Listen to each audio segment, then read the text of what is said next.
ഏറമിയ 25 അധ്യായം 1 മുതൽ 7 വരെ തിരുവചനങ്ങൾ. ബാരക്കുമോർ. യഹൂദ രാജാവായ യോശിയായുടെ മകൻ യെഹോയാക്കീമിന്റെ ഭരണം 4-ാം ആണ്ടിൽ സർവ്വ യഹൂദ ജനതയെക്കുറിച്ചും ഏറമിയയ്ക്കുണ്ടായ അരുളപ്പാട്. അതായത് ബാബേൽ രാജാവായ നെബൂഖദ്നേസറിന്റെ 1-ാം വർഷത്തിൽ ഏറമിയ പ്രവാചകൻ സർവ്വ യഹൂദ ജനതയെക്കുറിച്ചും യെരൂശലേം വാസികളായ എല്ലാവരെക്കുറിച്ചും പറഞ്ഞതെന്തെന്നാൽ, അമ്മോന്റെ മകൻ യഹൂദ രാജാവായ യോശിയായുടെ 13-ാം വർഷം മുതൽ ഇന്ന് വരെ 23 വർഷങ്ങളിലായി കർത്തൃവചനം എനിക്കുണ്ടാകുകയും പ്രതിദിനം ഞാൻ നിങ്ങളോട് അത് അറിയിക്കുകയും ചെയ്തിട്ടും നിങ്ങൾ കേട്ടില്ല. കർത്താവ് തന്റെ ദാസരായ എല്ലാ പ്രവാചകന്മാരെയും നിങ്ങളുടെ അടുക്കൽ അയച്ചുവെങ്കിലും നിങ്ങൾ കേൾപ്പാൻ ചെവി ചായച്ചില്ല.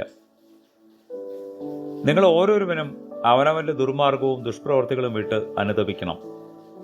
അങ്ങനെ നിങ്ങൾക്കും നിങ്ങളുടെ പിതാക്കന്മാർക്കും ഞാൻ ദാനം ചെയ്ത ദേശത്ത് എക്കാലത്തേക്കും വസിക്കുവിൻ. അന്യദേവന്മാരെ സേവിച്ച് പൂജ ചെയ്യുവാനായി അവരുടെ പിന്നാലെ നിങ്ങൾ പോകരുത്.